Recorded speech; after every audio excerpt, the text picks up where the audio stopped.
Brought to you by Penguin.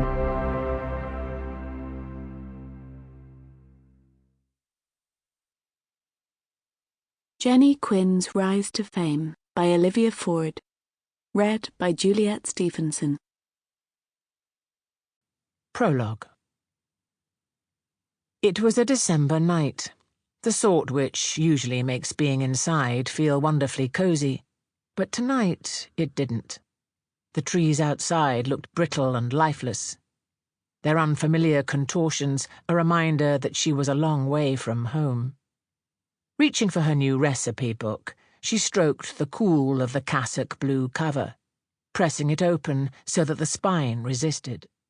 Hovering her pencil above the fan of pristine pages, she savoured the musk of fresh paper. Recipe 1. It had to be her favourite birthday cake. She had quite a reputation for it in the family. She wrote the heading, Jenny's Black Forest Gatto, twisting her best handwriting into loops and flicks as she divided the page into ingredients and method.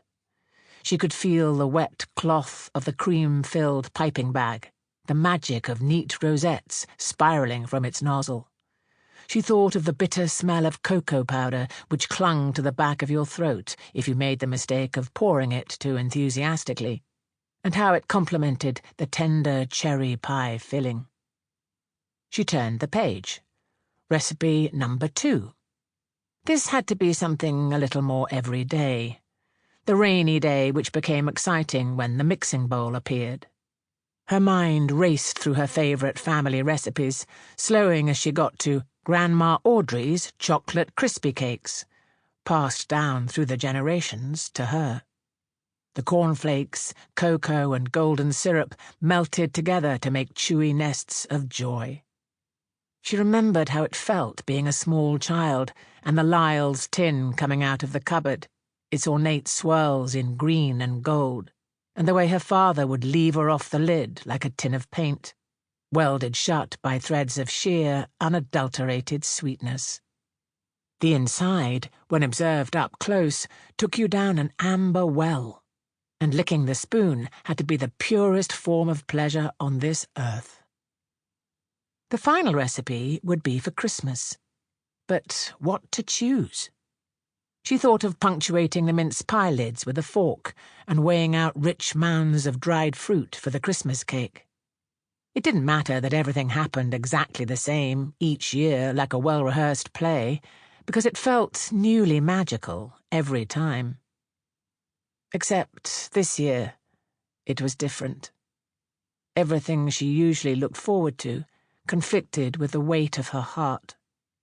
She hoped that her strained smile would, one day, feel natural again.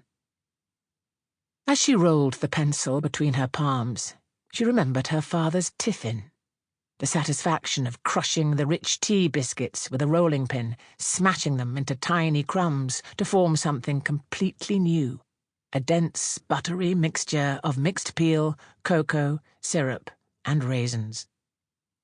She envisioned a child of her own waking up on Christmas morning to the thrill of finding a stocking misshapen by the stuffing of gifts.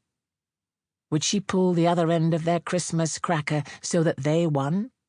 Or see the delight in their face as they opened the gift they so dearly wanted? And most precious of all, would she witness them sinking their teeth into her father's tiffin, just as she had done? Chapter 1. Tea Loaf. 60 years later. Jennifer Quinn had no idea that at the age of 77 she would become a household name. It was a grey winter afternoon, and she had decided to fill it with the small but satisfying accomplishment of baking a tea loaf, using a recipe that she suspected was even older than herself. It had found a safe home inside the faded cover of Delia Smith's Complete Cookery Course, and was written in her grandmother's handwriting on a yellowed piece of paper that had sat beneath many cups of tea, judging by the golden rings of various sizes stained across it. Sample complete. Ready to continue?